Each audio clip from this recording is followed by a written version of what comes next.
This third and fourth grade fluency passage is called Mr. Lewis and the Rocket to Jupiter. Listen for problem and solution. Mr. Lewis was the scariest lunch recess teacher this side of Saturn. Some kids say that his massive belly was wider than Saturn's rings. Each month, Mr. Lewis found new ways to terrorize students and ruin recess however he could. He poured superglue down slides, used a rain machine, and even had raptors at one point.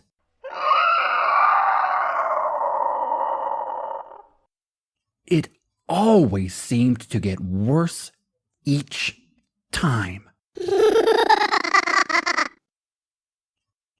There was a new rumor floating in the hallways.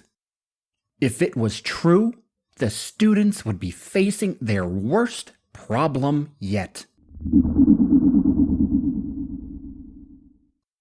They chose not to believe it until they saw it with their own two eyes.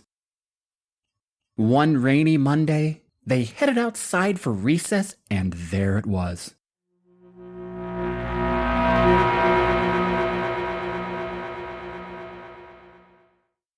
A 200 feet tall rocket ship stood in the middle of the playground.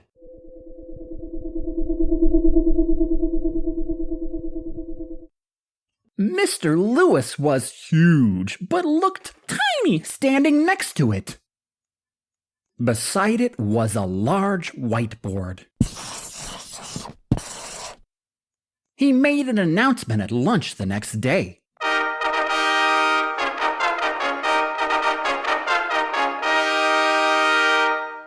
Anyone who broke the rules would have their name added to the board.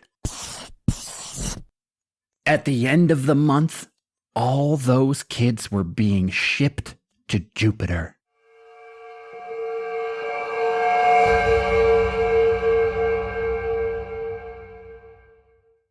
Rex Smith said his mom would call a lawyer. Mr. Lewis laughed as Rex became the first student on the board.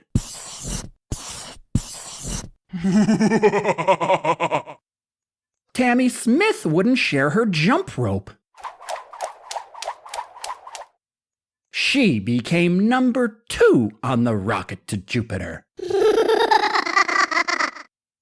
The list started slow.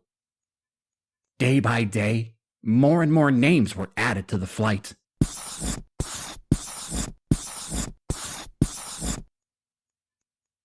Ryan Jones made the list when his basketball hit Mr. Lewis on the back of the head by accident.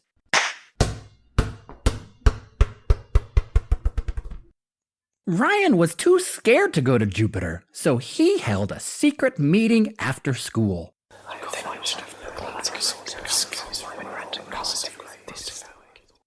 Kids brainstormed ideas on how to stop Mr. Lewis.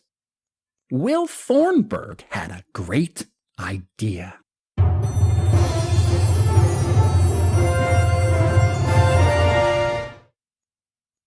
The next day, Will and his dad snuck out onto the playground in the morning. His dad was a NASA scientist. He crept up to the rocket's computer and began typing in launch codes. The booster started up and the rocket began to fly.